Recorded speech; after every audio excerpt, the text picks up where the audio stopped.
Cheveruse since that night at Baptiste's place. Well, guess there's no point in worrying about it now. Let's go join up with the others.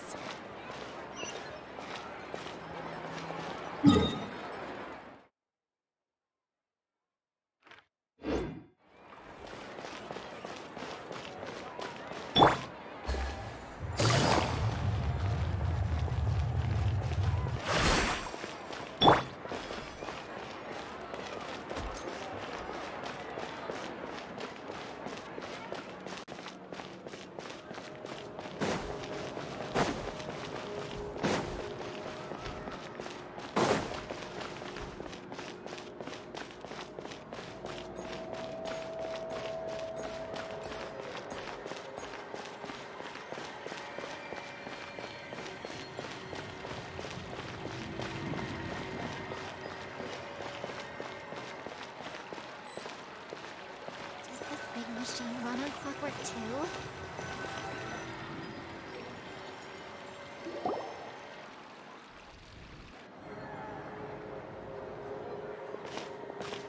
Good morning! Hayaka and I were just talking about you. Is Cheveruse still not joining us today? Probably not. We haven't seen her either. Huh? That's such a pity.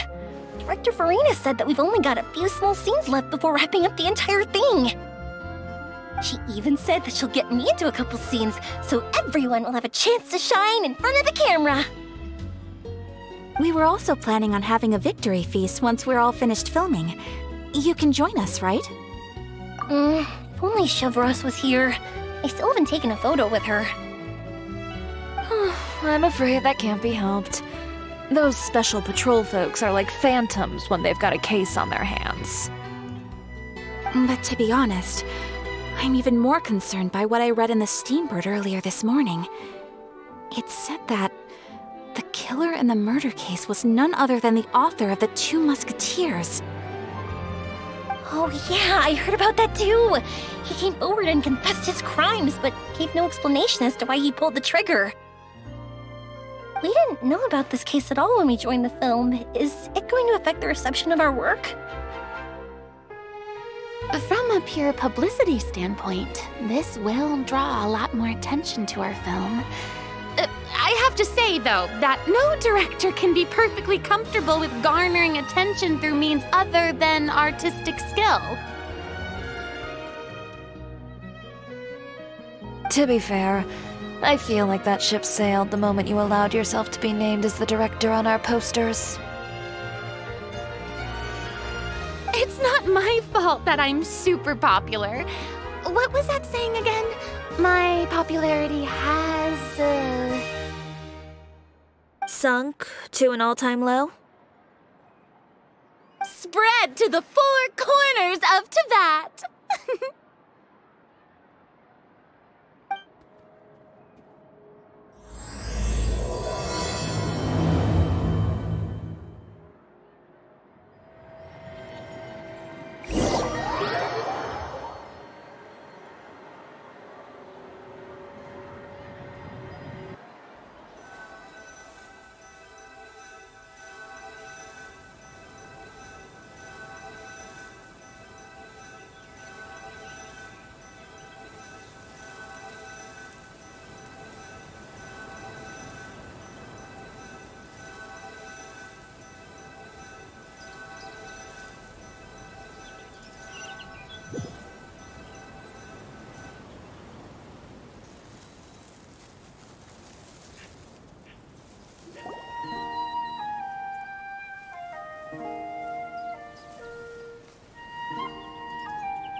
Excuse me, everyone. Xavier! Feels like it's been ages since we last saw you. I've been talking non-stop with the Film Association, and I'm absolutely swamped trying to coordinate the film's marketing. So forgive me for not being around more often, but please believe me when I say that I will make sure everyone's hard work gets the exposure it deserves. Oh, seems like you've been fighting your own battles. Yes, that's one way to put it. Oh, and before we begin the final round of filming, please allow me to finally introduce you to the original investor of our film, Mr. Morris. A pleasure to meet you all.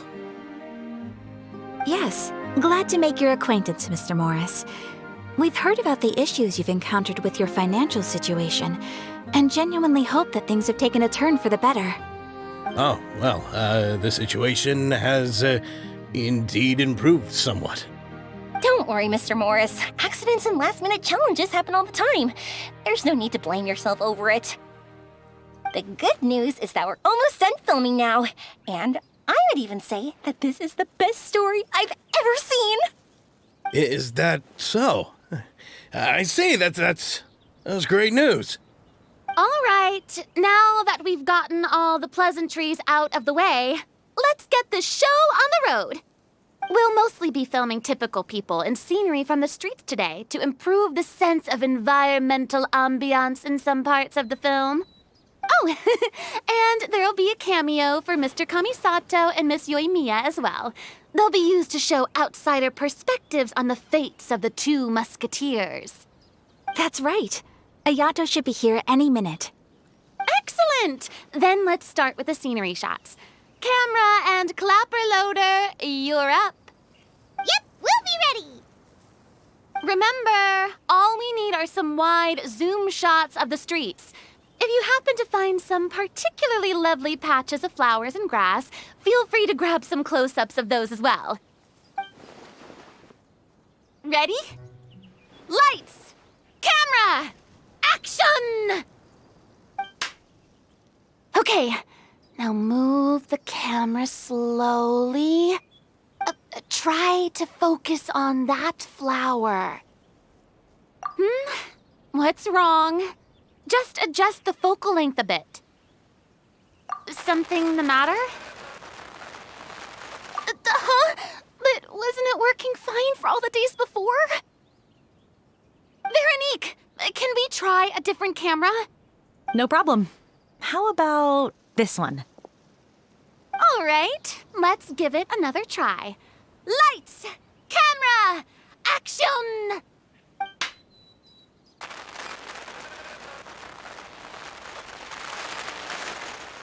Don't tell me. This one is broken too?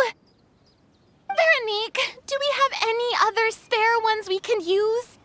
I'm afraid we only brought these two today. What? Then go find a workshop to get them repaired right away. Oh, and you too, Bono.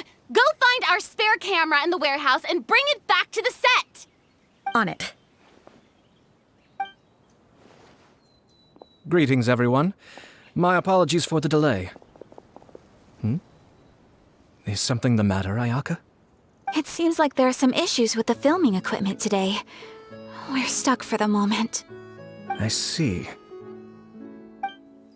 Well, let's not just stand here twiddling our thumbs. Actors, to the makeup booth.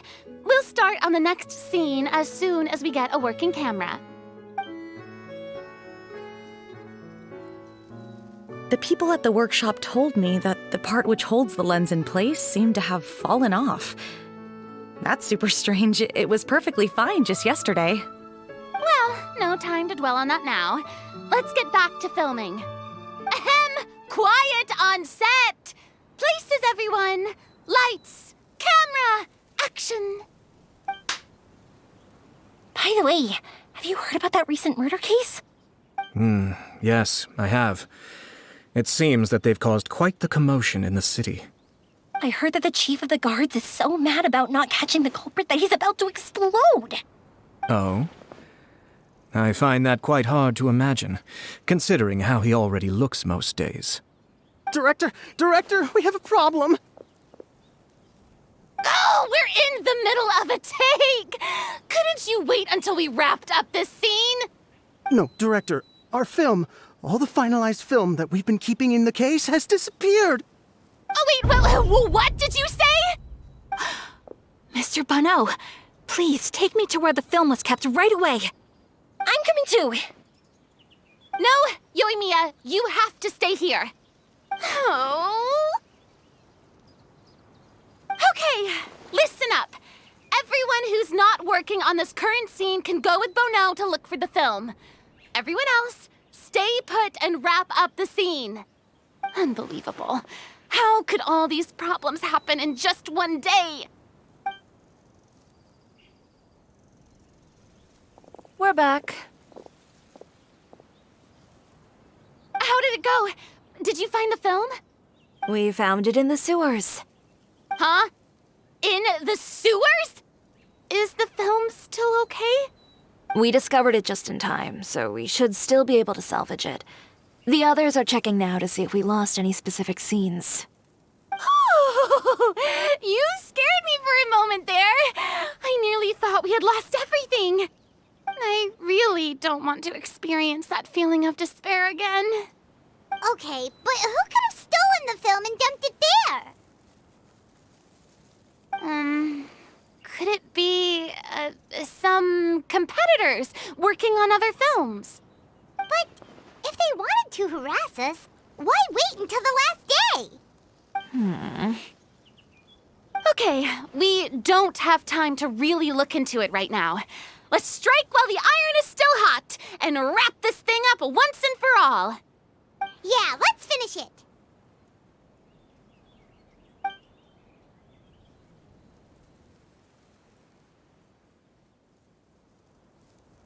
I would like to officially announce that our entry to the festival, The Two Musketeers, has now concluded filming! Ugh, Paimon is spent. It's so late already. Even though the filming process proved to be extremely challenging, everyone provided valuable and unique contributions to the final product. Thank you all for your dedication and support. And just like Director Farina, I would also like to extend my most heartfelt thanks to all of you. Really, you've all helped me so much. All right, let's save the awards speech for later and hopefully also get some rehearsals in before the real thing.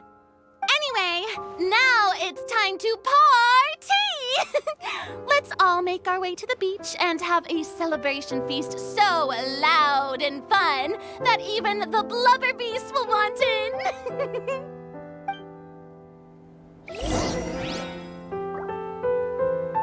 Party, party! Paimon wants to party!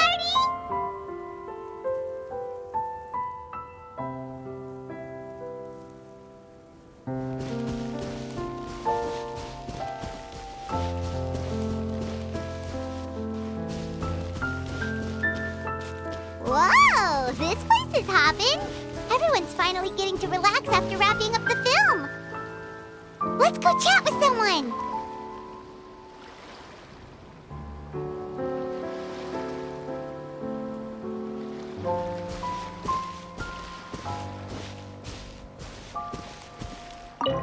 Have you ever seen a fireworks show, Mr. Morris? It's pretty amazing.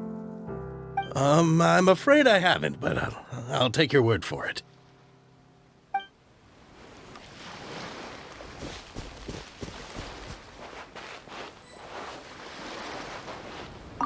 I was thinking, if this film turns out to be a success, could I ask the two of you to stay and be a part of my crew? Of course, I'll definitely increase the pay for next time. I'd be more than happy to, Mr. Xavier. Thank you for the offer, Mr. Xavier.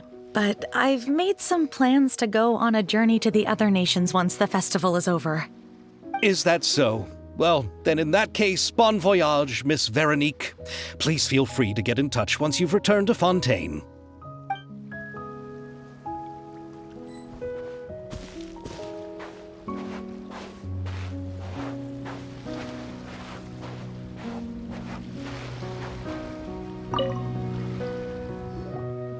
Farina! Oh, my darling clapper loader and camera operator. You've both worked really hard. Paimon thinks you worked even harder than us. Honestly, Paimon was getting a little tired of playing with the clapperboard by the end of it. Worst of all, Paimon started having dreams of you shouting, "Lights, camera, action!" into Paimon's ears. The actual dream can't even start until you've yelled that. Hey, if anything, shouldn't I be more grand and delightful in your dreams? We've been through so much together, and that's how your brain remembers me? That's not Paimon's fault. We've just used the clapperboard too much lately. Anyway, what's most important is that we've wrapped the film. I'm pretty confident that we'll take first prize. Hey, no need to mention the official name. Wait, now that you mention it, if we did win the prize, would Farina just get a statue of herself? Come on, I don't need that kind of attention. Xavier can accept the reward on our behalf. But just imagine! Farina accepting the Farina Award and holding a Farina statue. I'm going back to my dessert now. You all can keep discussing that on your own.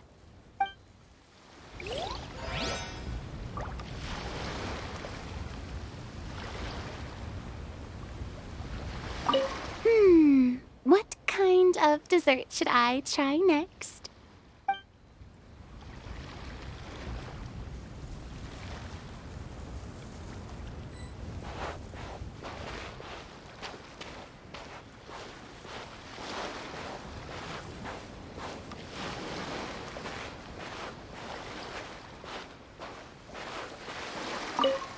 Oh, this is turning out to be quite the party.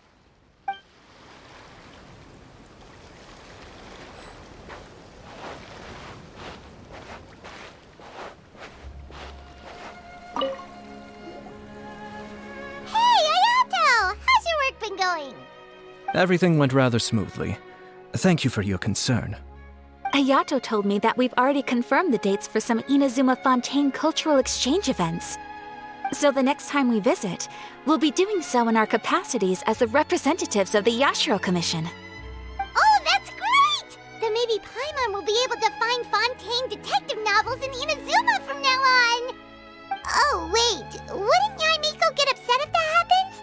That would be stealing some of her business.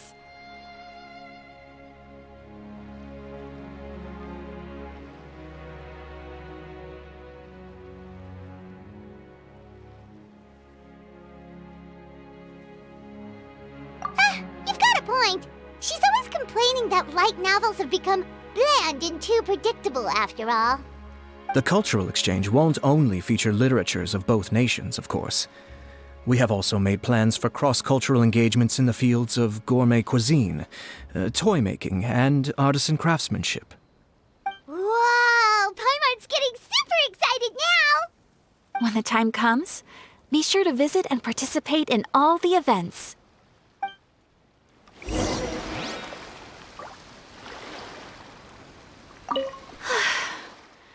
I wish we could have spent some more time here. Don't worry. It won't be long before we're back again.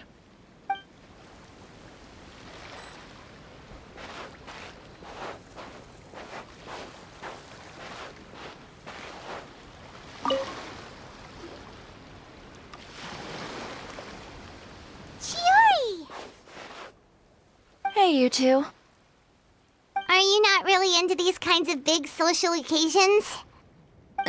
Not particularly. But this is still better than Fontaine Fashion Week. But if this film becomes a big hit, people will definitely come flocking to your shop. Yes, that's highly likely. As long as the film can premiere as planned. Are you still worried about the case? That and all the obstacles we had to face today. You're right. It's as if all our bad luck just manifested at once. But why today of all days? No, it's nothing. We've already delivered the film to the editors, so there should be nothing more to worry about. How are you doing, Mr. Morris? You having a good time? Well, you could say that. Do you happen to know when the party is scheduled to end? Judging by how much fun everyone's having, I'd say probably not until well after midnight. Is there something that you still have to take care of at home, Mr. Morris? Oh, well, I'm just not a late night person, so I might take off shortly. Oh no! Silly me. I almost forgot something super important. Oh, what is it? I prepared a whole batch of fireworks for the party, but I forgot to bring them over from the warehouse. Fireworks, you say? Well, that's, truly a pity. Sorry things didn't go as planned. Could you help me carry them over, Mr. Morris? I won't be able to fetch all of them by myself. Me? Are you sure that you can't find anyone else? I just wanted to make this a surprise for everyone. The warehouse isn't far from here. We'll be there in no time. Pretty please, Mr. Morris. These are some of the best fireworks I've ever made. So I also want you to see them before you leave. They're stunning. I promise that they'll be a once-in-a-lifetime experience that you'll never forget. But... It's okay. Just come with me. If we're sneaky enough, nobody else will see us leaving. All right.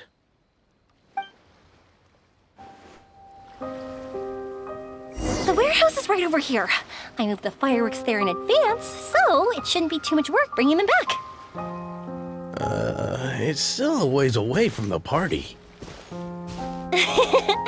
Sorry about that, Mr. Morris. It's probably because I'm used to carrying fireworks all the time, so it doesn't feel like a lot of work to me.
It's dark in here.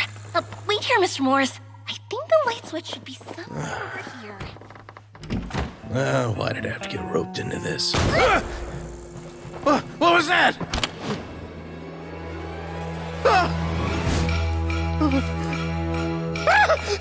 Who's there? Get me out! Get me out of here! Did you really think you'd get away, Morris?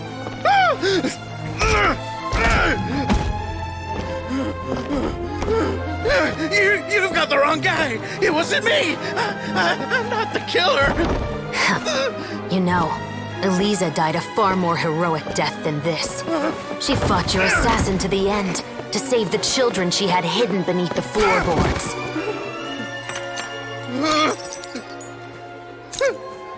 That is Eliza's pendant, the one with a photo of you two inside. The one you gave her. Ring any bells? It's a fake! It has to be! There's no way! No way your assassin didn't destroy it, you mean?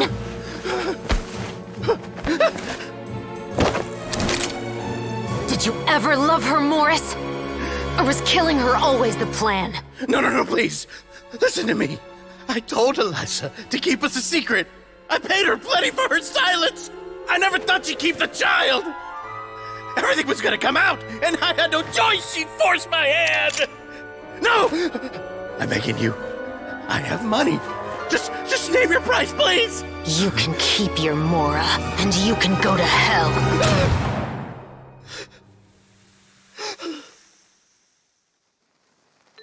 I'm Captain Cheveruse of the Special Patrol. Morris, you're under arrest for Eliza's murder.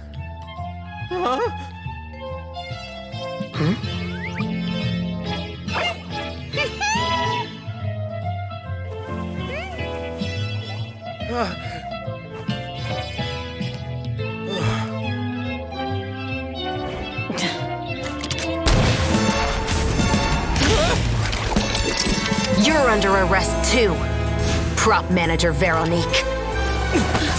Or perhaps I should call you the Second Musketeer.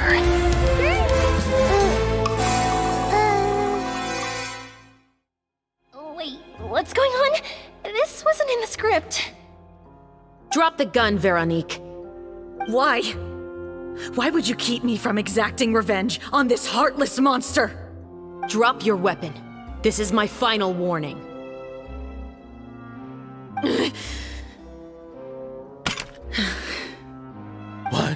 What is going on? Do I have to spell it out for you, Morris? Everything that took place just now was staged to get you to confess the truth. But this last part is all improv, of course.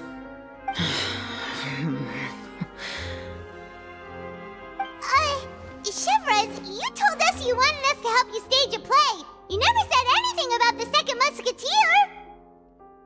It's because even I had no way to confirm my theory until now. Thank you for your performance, Yoimiya. Could I trouble you to go and bring in the other Special Patrol members? They should be on standby just outside. Oh, and please tell the other cast members not to worry about us. We'll be rejoining them shortly. On it!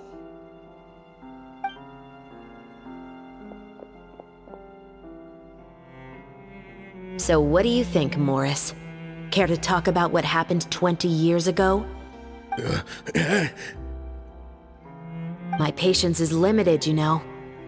Don't force me to take you back to the interrogation room. I'd wager that you wouldn't last for more than a minute in there. With the recording we made, you have no chance of winning in court. Cooperating with us now is the most practical move. All right. I'll talk. I hired an assassin to murder Elisa. She once worked as a maid on my family's estate. She was very beautiful, and after some time I fell for her. We kept our relationship a secret and carried out an affair for some time, but it wasn't long before she became pregnant. And if my parents ever found out, they would have stripped me of my inheritance and status, driven me out of my home. I also didn't expect Elisa to insist on bringing the pregnancy to term. She even asked me to leave my family and travel far, far away with her. She believed that you were truly in love with her. I didn't have a choice. I gave her a large sum of mora, told her to leave the family and to get rid of the baby.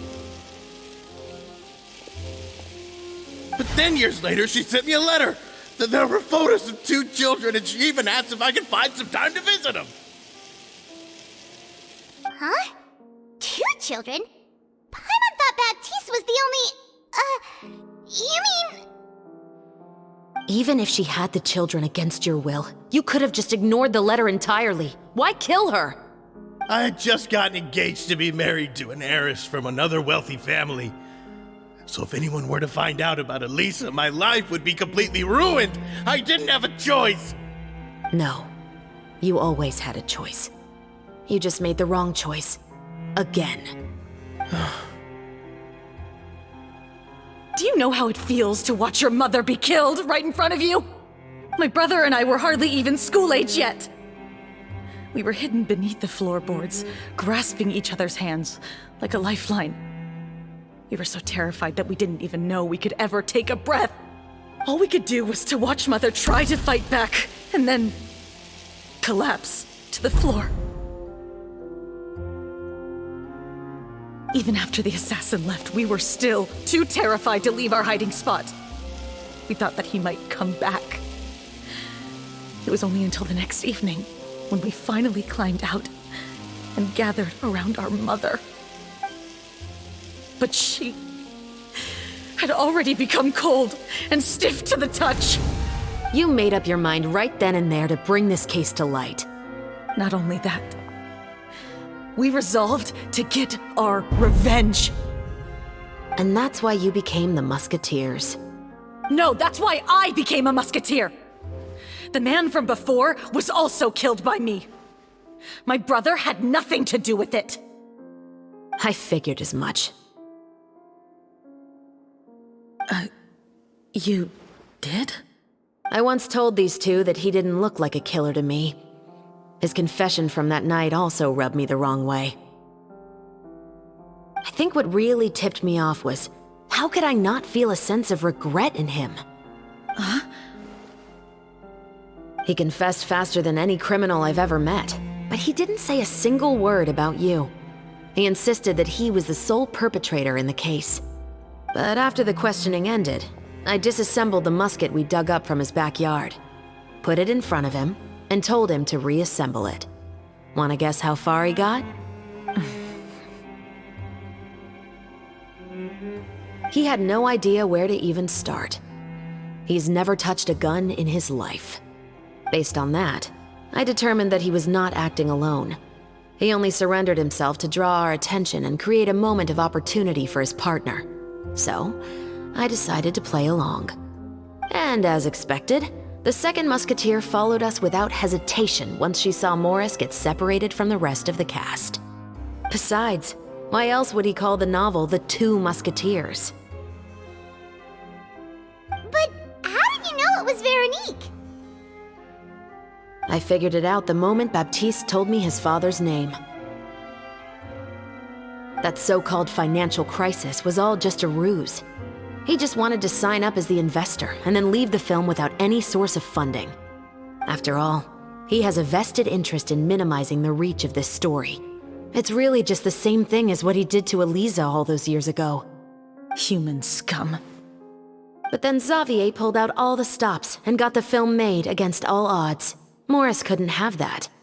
With the killer in custody, he figured it was safe to act. And so he came to visit the set today, just as I expected. Wait, so you were behind all those mishaps today?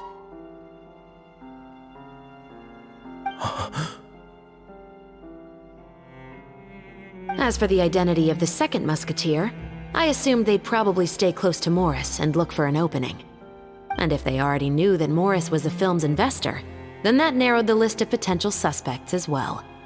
Furthermore, being the props manager would allow the culprit to avoid scrutiny by purchasing mechanical parts in the name of the crew. With that hypothesis in mind, I went back to check Baptiste's orphanage adoption records. Guess whose name I saw on the same page, just a few lines from his. My brother. He trusted you. As in, he trusted me to perform the deed on his behalf? He trusted you to stand on the side of justice. I am. I thought you could do it as well.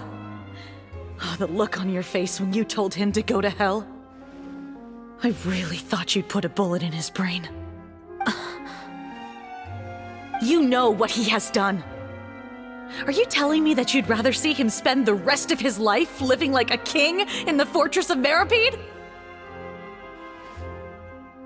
I will never be able to forget the feeling of my mother's cold, lifeless hands. And you would call this ending fair? Is this what you call justice? I won't lie, Veronique. I did hesitate when your brother first told me about the truth. I wondered. I agonized over whether I should really put a bullet in his head. So why don't you? Because that should never be how justice is carried out in this world. Perhaps, to you, justice is simply reciprocated, an eye for an eye and a life for a life. But everyone has their own understanding of justice. If everyone were to pursue their own definition of it, there would be no more order in this world. Today, you'll kill Morris, and tomorrow, his children may come for you. The world cannot render judgments based on a desire for revenge. That will only lead to a cycle of revenge, as well as the destruction of order and civilized society. Fontaine is founded on a set of laws and a standardized code of justice. That is why we are the nation of justice. But with all that said, I will promise you this. Morris will not lead a cushy life in the fortress of Meripede. Cheveruse, the rest of the special patrol is here. Thank you so much, Yoimiya. Letelier, Terena, please take them away.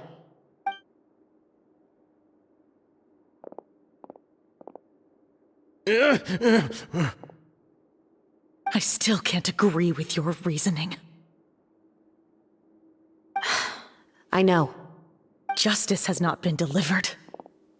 At least, not today.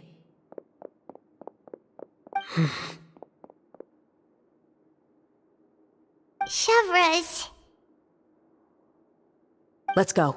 We should give an explanation to the crew. Thank you for your concern. I'm fine. I'm just thinking about the things in life that have driven people to take justice into their own hands.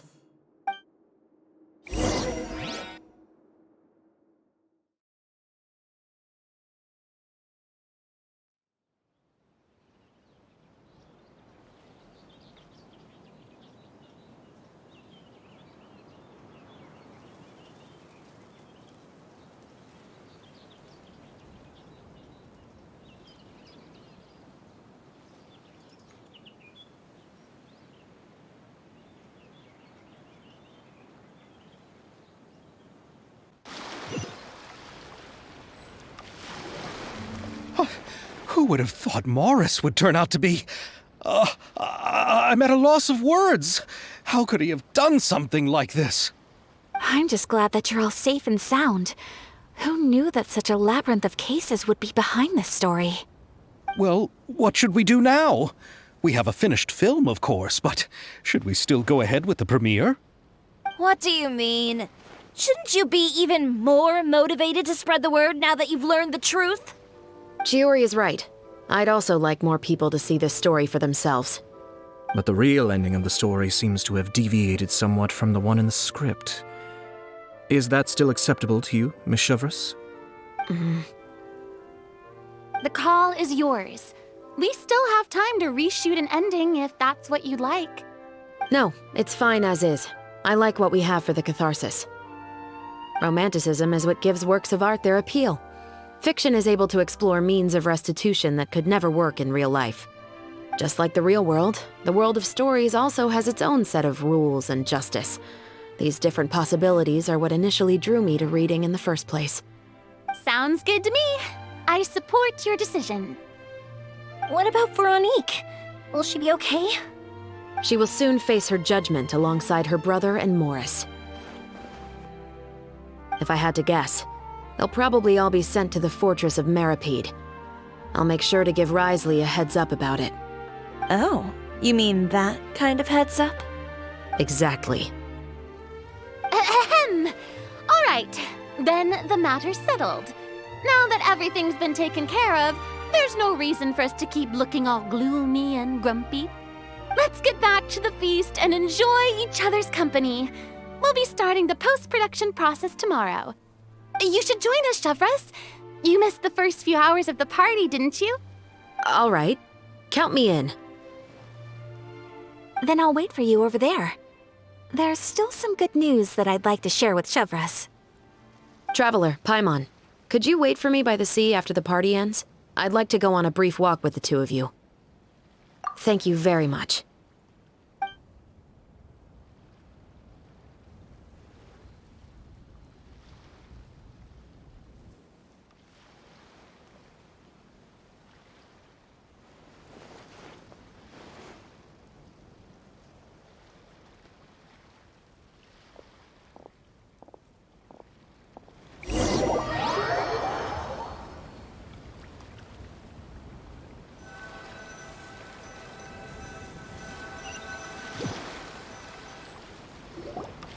Sorry for the wait.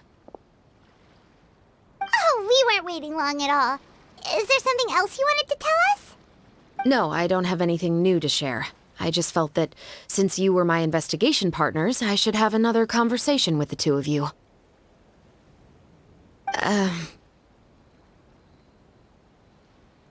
Traveler, how would you have responded to Baptiste's request if you were in my shoes? Is that so? Well, thanks for sharing. When I was young, my father often took me here to swim. We'd come rain or shine, even when it was freezing cold. He told me that swimming was the best activity to train one's strength of will.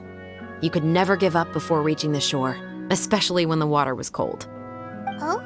Why's that? Because the moment you give up would be the moment you die. At that point, I still hadn't received my vision. One winter, the chilly wind felt almost like knives on my skin, and the seawater was so frigid that it numbed my toes the moment I stepped in. I cried and begged my father to spare me from having to swim across, but he wouldn't listen. He used to be a member of the Special Patrol as well. You could say it was his way of educating his children. That sounds awful. When he saw that I wouldn't stop crying, he just picked me up and tossed me into the icy water. The bone-chilling cold took away my senses. I couldn't feel anything but fear and rage. I waited for my father to save me, but one look and I knew he'd already started swimming for the opposite shore. I realized that if I were to give up, I really would die right then and there. I used all of my strength to try and catch up to my father. Those few minutes felt longer than my whole life up until that point. I did, however, make it to the other side. I've never felt afraid about anything in my life after that, nor have I ever cried again. That way of teaching would have never worked on Paimon. Yeah, I don't think that was the right method for anyone. It's just that, working now as I am in the pursuit of justice, I still sometimes feel like I've been tossed into that winter sea all over again. The anger and the helplessness. Cheveruse. But the worse I feel, the more I know to never give up. The alternative would be to forever lose myself among the waves. Anyway, how about a race? Neither of us will drown, but we can still see who swims faster. You guys go ahead! Paimon will grab the clapperboard to mark the start of the race.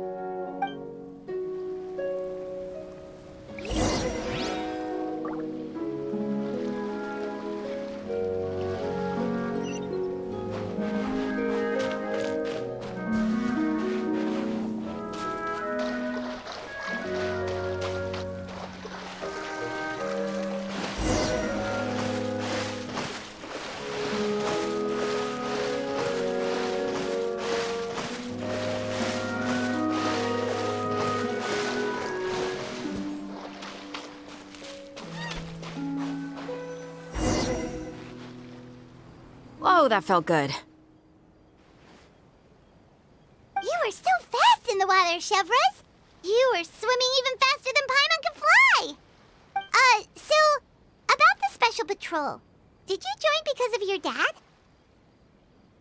Partly, but I'd say I was more inspired by the heroes I read about in stories growing up. Oh, so it's due to your love of stories. Of course, it was only after I joined the Special Patrol that I learned that truth is often stranger than fiction. Come on, let's walk a bit more.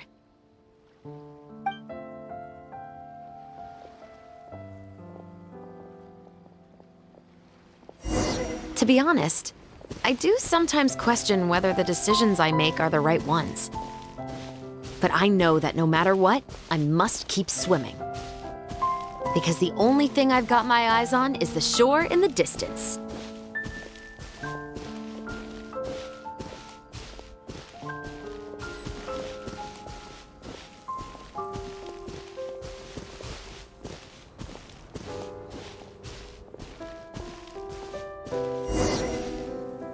Thank you for coming on this walk with me. I feel a lot better after getting all that off my chest. Huh. We're nearly back at Baptiste's house. Huh, you're right. I didn't realize we were so close. He really did plant a lot of flowers. It's just like how he described it in the story. Huh? Wait. Paimon, Traveler, look! The rainbow roses in the garden. They're in full bloom now.